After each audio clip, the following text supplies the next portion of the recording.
नमस्कार दोस्तों, स्वागत है आपका जरधारी क्लासेस की मॉर्निंग डोज सीरीज में। ये विशेष रिवीजन क्लास आगामी वीडियो, पटवारी और लेखपाल भर्ती परीक्षा को ध्यान में रखकर तैयार की गई है। तो आइए शुरू करते हैं आज की क्लास। दोस्तों, यदि आप यूकेपीएससी, यूकेटीपीएससी या उत्तराखंड की किसी भी प्रतियोगी परीक्षा की तैयारी कर रहे हैं तो अब आपकी पूरी तैयारी एक ही जगह पर उपलब्ध है, जरधारी क्लासेस ऐप में। यहाँ पर आपको मिलता है full video courses, class wise notes और टेस्ट सीरीज। एग्जाम पैटर्न के अनुसार आपको यहाँ पर कंटेंट दिया गया है और सरल भाषा में पूरा सिलेबस आपको समझाया गया है। उत्तराखंड कॉम्पिटिटिव एग्जाम के लिए जरधारी क्लासेस का ऐप आज ही प्ले स्टोर से इंस्टॉल कीजिए। लास्ट में आपसे एक प्रश्न भी पूछा जाएगा जिसका जवाब आपको कमेंट बॉक्स में देना है। तो क्वेश्चन नंबर 1 है, तालेश्वर जो कि अल्मोड़ा में है से प्राप्त ताम्र पत्र किस राजवंश से संबंधित है। तो तालेश्वर अल्मोड़ा से जो प्राप्त ताम्र पत्र है तो ये है पौरव राजवंश से संबंधित। तो बी ऑप्शन इसका सही जवाब है। डिटेल जान लेते हैं। तालेश्वर अल्मोड़ा से पौरव वंश के अभिलेख प्राप्त हुए हैं।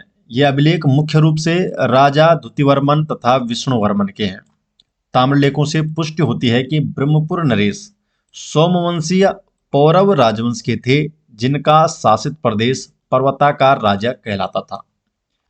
क्वेश्चन नंबर 2 है, पूर्वी स्त्री राज्य के नाम से किस राज्य को जाना जाता है। तो जो पूर्वी स्त्री राज्य है तो इससे किसे जाना जाता है, सुवर्ण गोत्र राज्य को। तो ए ऑप्शन सुवर्ण गोत्र राज्य। तो सुवर्ण गोत्र राज्य को पूर्वी स्त्री राज्य भी कहा जाता था और ये राज्य ब्रह्मपुर राज्य के उत्तर में स्थित था।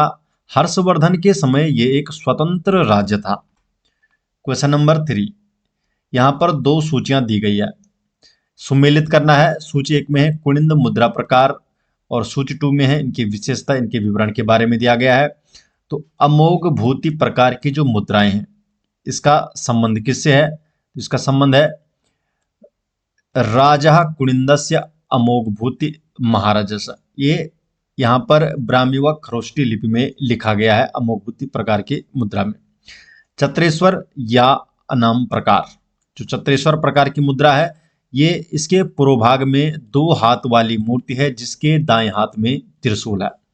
अल्मोड़ा प्रकार की जो मुद्राएं हैं इसमें 8 राजाओं के नाम अंकित हैं, जैसे शिवदत्त हो गया, हरिदत्त हो गया। जो प्रारंभिक मुद्राएं थी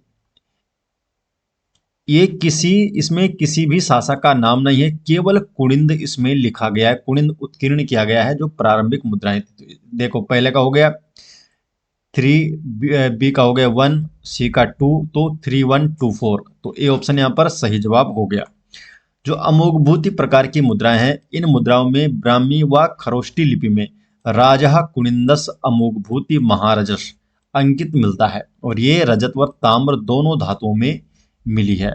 चत्रेश्वर, इनके पूर्वभाग जो अग्रभाग है 2 हाथ वाली मूर्ति का अंकन है जिसके दाएं हाथ में त्रिशूल है और मुद्रालेख भगवतः चत्रेश्वर महात्मन इसमें उत्कीर्ण किया गया है। अल्मोड़ा प्रकार में इन मुद्राओं में कुनिंद वंश के 8 राजाओं की मुद्राएं प्राप्त हुई है और उनके नाम इसमें अंकित किए गए हैं। प्रारंभिक मुद्राएं, इन मुद्राओं में किसी शासक का नाम उत्कीर्ण न होकर ये ब्राह्मी लिपि में मात्र कुनिंद उत्कीर्ण किया गया है और ये ताम्र धातु से निर्मित थी। क्वेश्चन नंबर 4, यहाँ पर क्या दिए गए हैं, कुनिंद मुद्राओं के प्राप्ति स्थलों के मिलान के संबंध में कौन सा युग्म असत्य है। तो असत्य कथन, कौन सा युग्म इसमें असत्य है, तो असत्य युग्म हमें यहाँ पर बताना है। तो यहाँ पर आप देख सकते हैं पहला है देवढुंगा, ये कहाँ है, उत्तरकाशी में। तो ये तो बिल्कुल सही है, देवढुंगा उत्तरकाशी में। सुनेत हरियाणा में, देखिए सुनेत हरियाणा में नहीं, तो ये वाला आपका गलत हो जाएगा। ठीक है, सुनेत कहाँ है, पंजाब में है। बहेत सहारनपुर में, ये भी सही है। और भैड़गांव पौड़ी गढ़वाल में है, दुगट्टा के पास, ये भी सही है। तो केवल दूसरा यहाँ पर गलत है, तो इसमें जो विकल्प हो जाएगा केवल 2, तो बी ऑप्शन यहाँ पर सही जवाब हो जाएगा। सुनेत कहाँ है, लुधियाना पंजाब में है। क्वेश्चन नंबर 5, चत्रेश्वर प्रकार की मुद्राओं पर निम्न में से कौन सा लेख अंकित मिलता है। तो जो चत्रेश्वर प्रकार की मुद्राएं हैं इन पर कौन सा लेख अंकित मिलता है, भगवतः चत्रेश्वर महात्मना। तो बी ऑप्शन यहाँ पर सही जवाब है, इसमें मिलता है भगवतः चत्रेश्वर महात्मना, ये इसमें लेख अंकित किया गया है। तो चत्रेश्वर प्रकार की मुद्राओं पर भगवतः चत्रेश्वर महात्मन लिखा गया है और ये लेख ब्राह्मी लिपि में चारों ओर अंकित है इन मुद्राओं के चारों ओर ये अंकित किया गया है। इन मुद्राओं के पूर्व भाग में त्रिशूल धारण किए हुए मूर्ति का अंकन है, जिसके दाएं हाथ में त्रिशूल है। क्वेश्चन नंबर 6, अल्मोड़ा प्रकार की मुद्राओं के संदर्भ में निम्नलिखित कथनों पर विचार कीजिए। तो यहाँ पर दो कथन दिए गए हैं। कथन एक है, कत्यूर घाटी से प्राप्त 54 मुद्राओं में से अधिकांश मुद्राएं राजा शिवदत्त की है। तो जो ये कथन है, ये आपका कथन क्या है, गलत है। इसमें जो अधिकांश मुद्राएं हैं ये किसकी है, गोमित्र की है, गोमित्र की है। जो कथन 2 है, ब्रिटिश संग्रहालय लंदन में शिवदत्त, हरिदत्त, शिवपालित और मगहवत राजाओं की मुद्राएं संरक्षित है। तो कथन 2 क्या है, सही है। तो केवल दूसरा कथन सही है, अर्थात बी ऑप्शन सही जवाब हो जाएगा। कत्यूरी घाटी से प्राप्त जो 54 मुद्राएं हैं, इनमें से एक है शिवदत्त की, एक आसे की तथा शेष जो है वो गोमित्र की है। तो पहला कथन गलत है। और अल्मोड़ा जिले से जो प्राप्त है शिवदत्त, हरिदत्त, शिवपालित और मगहवत की मुद्राएं अब ब्रिटिश संग्रहालय लंदन में है। क्वेश्चन नंबर 7, यहाँ पर दो सूचियां दी गई है। सूची 1 में है कुषाण और शककालीन जो साक्ष्य दिए गए हैं, और सूची 2 में क्या है, जो प्राप्ति स्थल इनके विवरण यहाँ पर दिया गया है, और हमें मिलान करना है कौन सा सबसे सुमेलित है। तो यहाँ पे आप देख सकते हैं हुविस की जो 44 मुद्राएं हैं ये कहाँ मिलती है, टिहरी गढ़वाल मुनि की रेती में। तो बी ऑप्शन इसका ए का क्या हो जाएगा, 2 सही हो जाएगा।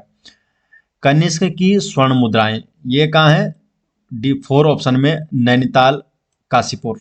उस टाइम में नैनीताल हुआ करता, अब तो काशीपुर कहाँ हो गया, उधम सिंह नगर में हो गया है। कुषाणों का जो प्रमुख नगर है, तो कुषाणों का प्रमुख नगर कौन सा है, गोविषाण, काशीपुर में। और शक अधिकार की पुष्टि कहां से होती है, कटारमल सूर्य मंदिर जो कि अल्मोड़ा में स्थित है। तो देखिए ए का क्या हो जाएगा, 2 हो जाएगा, बी का यहाँ पर 4 हो जाएगा, सी का 1 हो जाएगा और डी का 3 हो जाएगा। तो 2 4 1 3, तो बी ऑप्शन यहाँ पर सही जवाब हो जाएगा।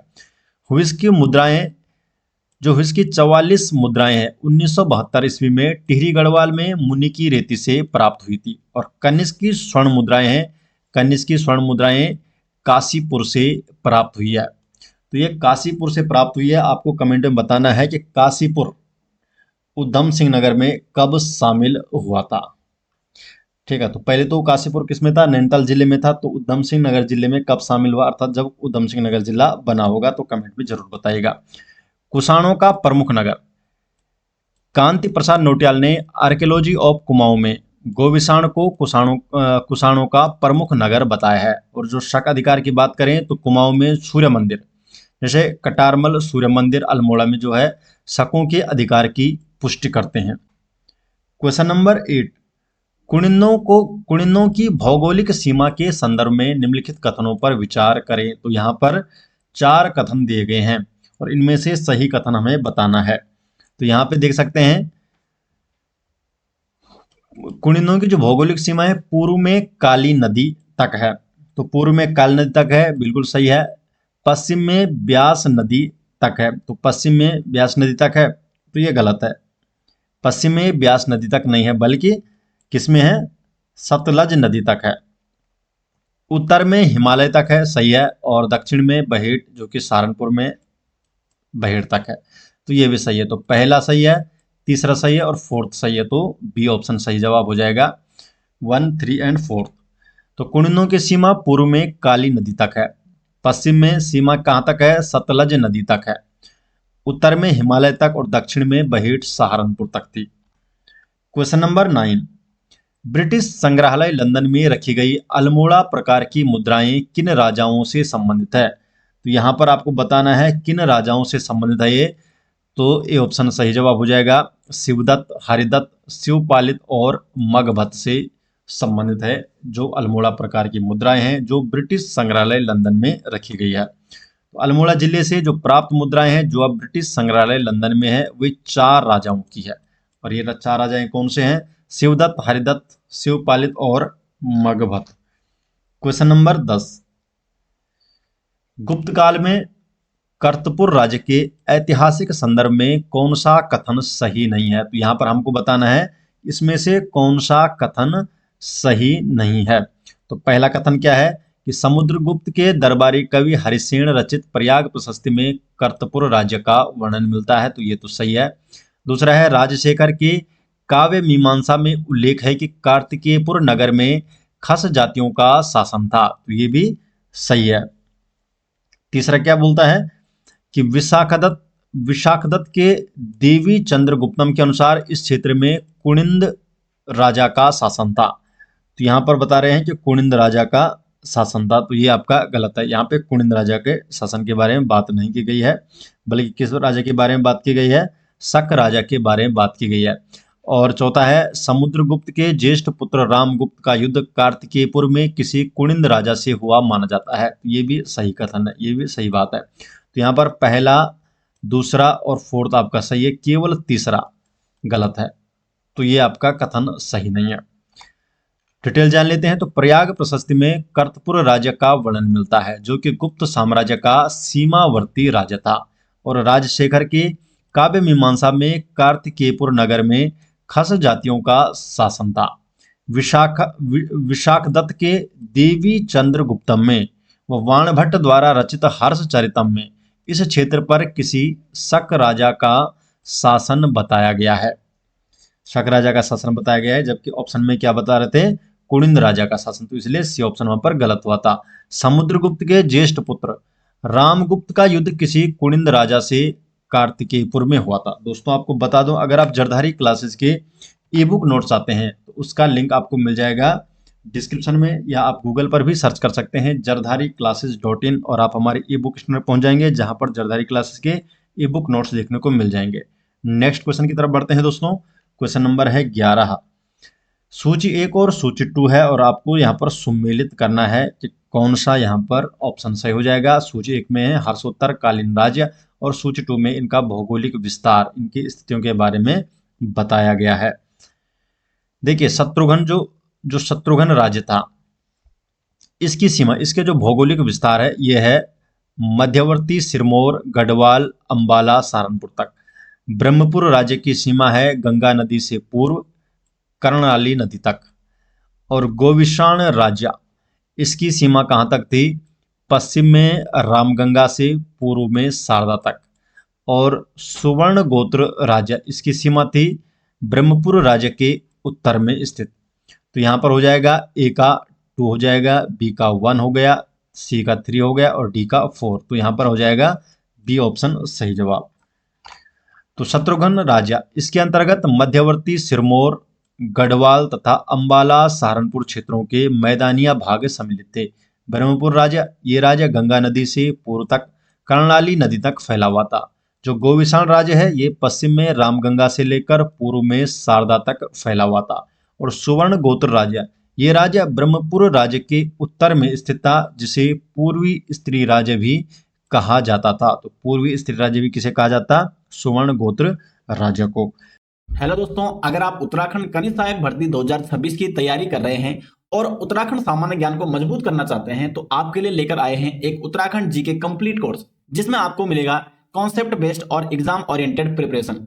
इस बैच में हम उत्तराखंड जीके को बिल्कुल बेसिक से लेकर एडवांस लेवल तक विस्तार से पढ़ेंगे, ताकि आपकी तैयारी सही दिशा में आगे बढ़ सके। यह पूरा कोर्स लगभग 45 डे में कंप्लीट कराया जाएगा, और आपको प्रतिदिन 2 वीडियो लेक्चर उपलब्ध कराए जाएंगे। साथ ही हर टॉपिक के डिटेल्स पीडीएफ नोट्स भी दिए जाएंगे, जिन्हें आप आसानी से डाउनलोड भी कर सकते हैं। इस बैच की सबसे खास बात यह है कि यहाँ आपको केवल थ्योरी ही नहीं बल्कि रेगुलर प्रैक्टिस भी कराई जाएगी। आपको क्या मिलेगा दोस्तों इस कोर्स में? तो चैप्टर वाइज वीडियो लेक्चर मिलेंगे, आप डाउनलोड कर सकते हो डिटेल्स पीडीएफ नोट्स। जैसे आपको टॉपिक कराया जाएगा तो उसकी पीडीएफ आपको दे दी जाएगी, और आप उसके नोट्स भी डाउनलोड कर सकते हैं। टॉपिक वाइज एमसीक्यू टेस्ट भी यहाँ पे कराए जाएंगे, डिटेल्स एक्सप्लेनेशन के साथ प्रैक्टिस क्वेश्चन कराए जाएंगे। 10 पीवाईक्यू यानी previous year paper mock test जो प्रत्येक रविवार को दिया जाएगा आपको, जिससे आप अनुमान लगा सकते हो कि इससे पहले किस प्रकार के प्रश्न एग्जाम में पूछ जाते हैं, पेपर कैसे बनता है। तो 10 पीवाईक्यू यानी प्रीवियस ईयर पेपर भी आपको दिए जाएंगे, मॉक टेस्ट दिया जाएगा, और मॉक टेस्ट भी आपको कैसा होगा, प्रत्येक क्वेश्चन को इसमें भी डिटेल्स में एक्सप्लेन किया जाएगा जो आंसर की होगी। एमसीक्यू मॉक टेस्ट हिंदी और इंग्लिश यानी बायलिंगुअल होंगे। हर टेस्ट को इस तरह डिजाइन किया गया है कि आपको रियल एग्जाम जैसे प्रैक्टिस मिल सके और आपकी एक्यूरेसी तथा कॉन्सेप्ट क्लियरिटी दोनों मजबूत हो। अगर आपका लक्ष्य है दोस्तों उत्तराखंड कनिष्ठ सहायक भर्ती 2026 में बेहतर स्कोर और सिलेक्शन प्राप्त करना, तो यह बैच आपकी तैयारी को एक नई दिशा देगा। तो देर किस बात की है, आज ही इस बैच को ज्वाइन कीजिए और अपनी तैयारी को मजबूत बनाइए। क्वेश्चन नंबर 12, अमोघ भूतिकी मुद्राओं के बनावट के संदर्भ में निम्नलिखित कथनों पर विचार कीजिए। तो यहाँ पर दो कथन दिए गए हैं। कथन एक है, रजत मुद्राओं के पृष्ठभाग में एक वृक्ष, स्वास्तिक व नीचे नदी अथवा नाग के समान प्रतीक है। तो पहला कथन तो सही है, ठीक है, ये कथन आपका सही है। कथन टू क्या है, अमोघभूति की रजत मुद्राओं पर यूनानी प्रभाव देखने को मिलता है। तो ये बात भी सही है कि जो अमोघभूति की जो रजत मुद्राएं थी इन पर यूनानी प्रभाव देखने को मिलता है। तो यहाँ पर दोनों ही कथन ये सही है, तो इसलिए एक और दो दोनों सी ऑप्शन सही जवाब हो जाएगा। तो इन रजत मुद्राओं के पूर्वभाग में द्विहस्ता देवी व उसके दाहिनी और देवी को देखता एक मृग अंकित है।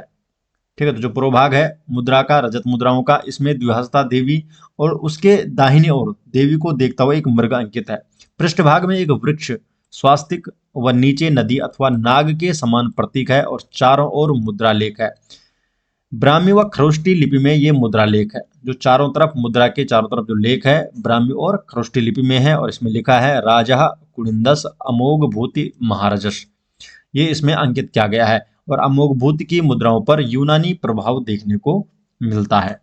क्वेश्चन नंबर 13, उत्तराखंड के नाग राजवंश के संदर्भ में गोपेश्वर त्रिशूल लेख में उल्लिखित राजाओं का सही समूह कौन सा है। तो इसमें सही समूह कौन सा है, तो सही समूह दोस्तों स्कंदनाग, विभुनाग, अंशुनाग और गणपति नाग। तो पहला ऑप्शन यहाँ पर सही है, ये आपका सही समूह। तो ये चार राजाओं को उसमें उल्लिखित है और ये आपका सही समूह है, तो इसलिए केवल एक ऑप्शन सही जवाब हो जाएगा। तो गोपेश्वर त्रिशूल लेख में चार नागवंशी राजाओं के नाम उल्लेखित हैं। पहला है स्कंदनाग, दूसरा है विभुनाग, तीसरा अंशुनाग और चौथा है गणपति नाग। 5वीं सदी में नागों ने कर्तरपुर राज्य के कुनिंद राजवंश को समाप्त करके उत्तराखंड में अधिकार किया था। तो ये 5वीं सदी की बात है।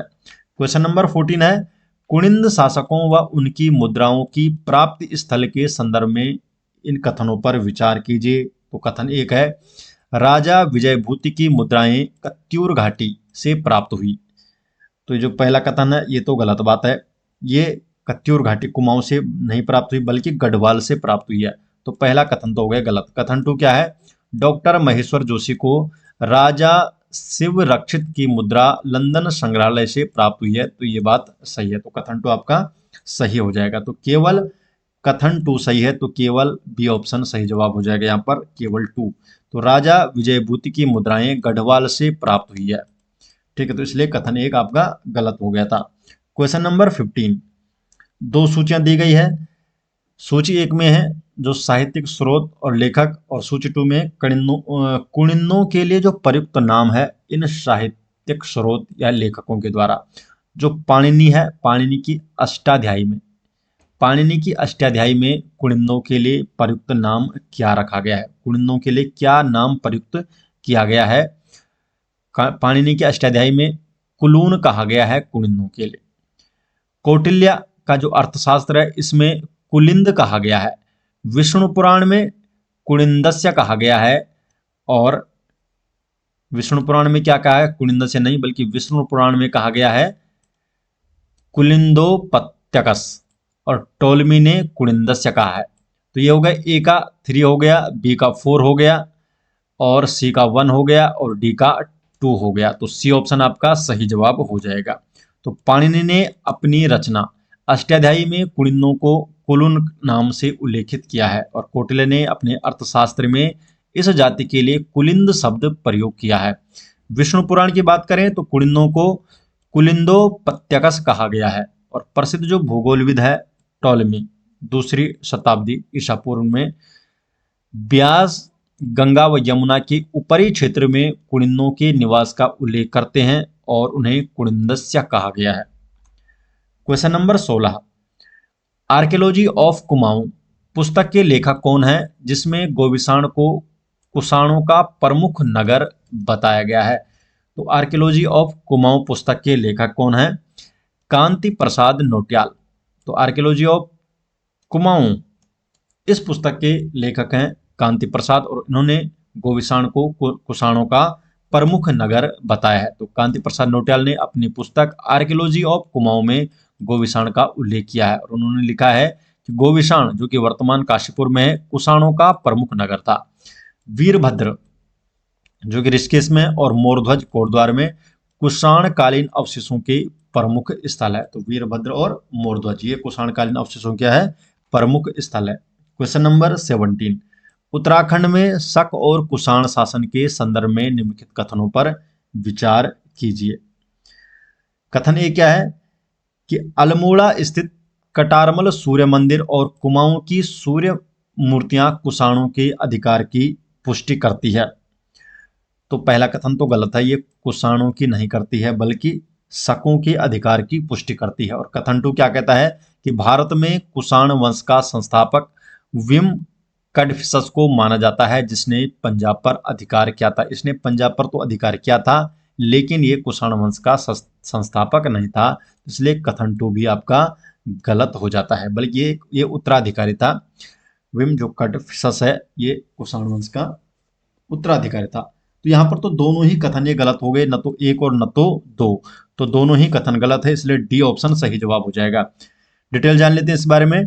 कुमाऊं में जो सूर्य मंदिर है और सूर्य मूर्तियां हैं ये शकों के अधिकार की पुष्टि करती है और भारत में कुषाण वंश का जो संस्थापक है वो है कुजुल कडफिसस, इसे कुषाण वंश का संस्थापक माना जाता है। और विम कडफिसस इसका उत्तराधिकारी था और इसने पंजाब पर अधिकार किया था। क्वेश्चन नंबर 18, पौरव राजवंश जो कि ब्रह्मपुर राज्य के अंतर्गत है, ब्रह्मपुर राज्य में जिन्होंने शासन किया पौरव राजवंश ने, इनके प्रशासन और उपाधियों के संबंध में सत्य कथनों का चयन कीजिए। तो सत्य कथन आपको बताने हैं।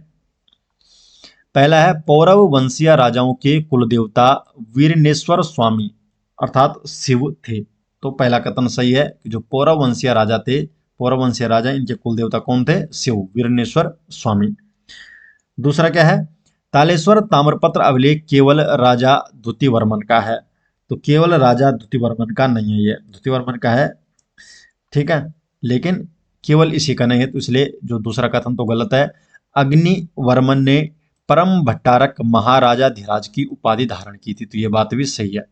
और पौरव वंशीय राजाओं का जो शासनकाल है 580 से 680 ईस्वी के मध्य माना जाता है, तो फोर्थ कथन भी आपका सही है। तो पहला भी सही है, तीसरा और चौथा, तो इसलिए बी ऑप्शन यहाँ पर सही जवाब हो जाएगा। तो तालेश्वर जो कि अल्मोड़ा में यहाँ पर पौरव वंश के अभिलेख प्राप्त हुए हैं और इसमें द्वितीयवर्मन तथा विष्णुवर्मन के हैं। तो जो अभिलेख हैं ये द्वितीयवर्मन और विष्णुवर्मन के हैं। तालेश्वर ताम्रपत्र को विष्णुवर्मन द्वितीय द्वारा उत्कीर्ण माना जाता है, ठीक है। तो विष्णुवर्मन द्वितीय ने इनका उत्कीर्ण किया है और ये द्वितीयवर्मन और विष्णुवर्मन के हैं। क्वेश्चन नंबर 19, राजा सीलवर्मन ने किस स्थान पर अश्वमेध यज्ञ के दौरान बाड़वाला यज्ञ वेदिका का निर्माण कराया था। जो राजा सीलवर्मन थे इन्होंने अश्वमेध यज्ञ के दौरान बाड़वाला यज्ञ वेदिका का निर्माण कराया था। तो कौन से स्थान पर कराया था, जगत ग्राम जो कि विकासनगर में, तो जगत ग्राम में इसने बाड़वाला यज्ञ वेदिका का निर्माण कराया था। तो ये ऑप्शन यहाँ पर सही जवाब है। तो सीलवर्मन ने यमुना नदी के तट पर कालसी देहरादून क्षेत्र में अश्वमेध यज्ञ करवाया और बाड़वाला यज्ञ वेदिका का निर्माण बाड़वाला गांव विकासनगर देहरादून के समीप कराया गया। जगत ग्राम कालसी के समीप राजा सीलवर्मन से संबंधित ऐतिहासिक स्थान है। क्वेश्चन नंबर 20, कुलुत वंश के संदर्भ में निम्नलिखित कथनों पर विचार कीजिए। तो कुलुत वंश के संदर्भ में यहाँ पर आपको दो कथन दिए गए हैं और सही कथन हमें बताना है कि कुलुत वंश का उल्लेख बृहत संहिता व मुद्रा राक्षस में मिलता है। तो पहला कथन सही है। कथन 2 क्या है कि कुलुत राजा वीरस की मुद्राओं पर केवल संस्कृत भाषा में राज्ञ कुलतस्य वीरस्य लिखा गया है। तो ये आपका गलत है, कथन 2 गलत है। केवल संस्कृत भाषा में नहीं लिखा गया है बल्कि इसमें दो भाषाओं में लिखा गया है, संस्कृत और प्राकृत भाषा में लिखा गया है। तो इसलिए कथन एक सही है, तो केवल ए ऑप्शन आपका सही जवाब हो जाएगा। तो राजा वीरियस की मुद्राओं पर लेख संस्कृत और प्राकृत दोनों भाषाओं में लिखा है। क्वेश्चन नंबर 21, दुगड्डा के पास भैड़ गांव से प्राप्त परवर्ती कुड़िंद मुद्राओं में किन नरेशों के नाम उल्लेखित है? तो जो परवर्ती कुड़िंद मुद्राएं थी इसमें, जो कि कहाँ मिली है? दुगड्डा के पास भैड़ गांव में। ठीक है दोस्तों, तो पौड़ी गढ़वाल के दुगड्डा के पास भैड़ गांव में मिली है प्रवर्ती कुड़िंद मुद्राएं, और इसमें किन नरेशों का नाम यहाँ पर उल्लेखित है? छत्रेश्वर, भानु और रावण का नाम। तो बी ऑप्शन यहाँ पर सही जवाब है। तो परवर्ती कुड़िंद नरेशों की मुद्राएं दुगड्डा के पास भैड़गांव से प्राप्त हुई है। इन ताम्र मुद्राओं में छत्रेश्वर, भानु व रावण नाम उल्लिखित है। परवर्ती कुड़िंद कौन थे? जो कुषाणों और योद्धियों के समय मध्य हिमालय के पर्वतीय क्षेत्रों पर शासन कर रहे थे। तो मध्य हिमालय के जो पर्वतीय क्षेत्रों पर शासन कर रहे थे उन्हें परवर्ती कुड़िंद कहा गया। क्वेश्चन नंबर 22,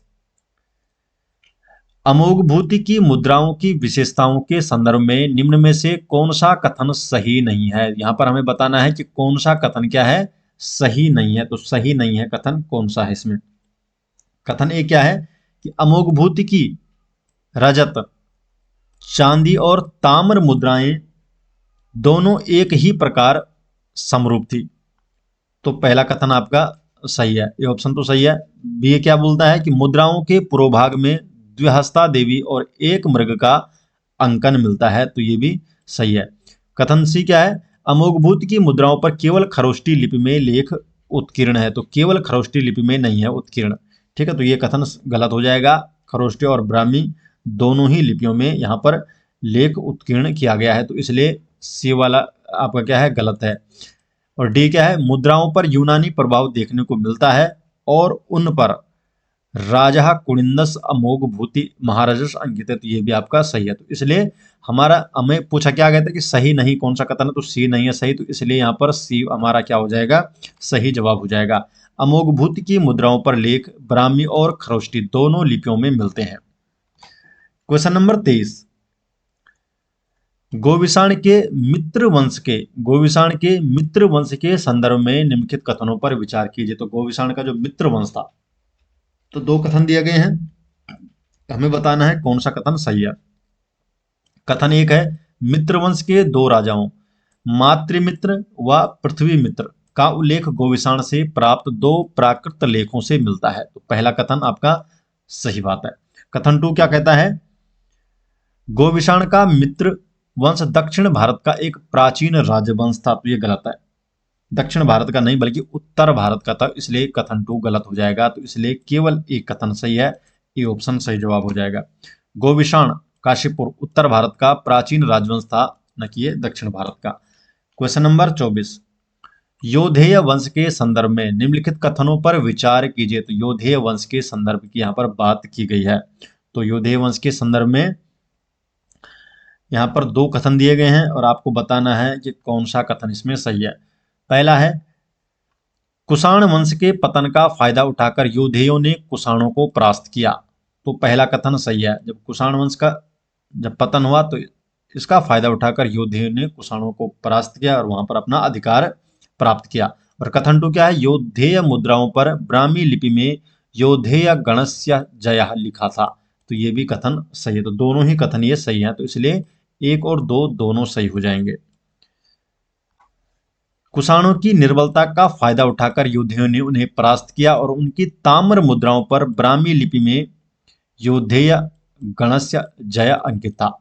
अग्रभाग में इष्ट देवता कार्तिकेय का चित्रण है और पृष्ठभाग में एक देवी का चित्रण था जिसका दाहिना हाथ उठा हुआ था।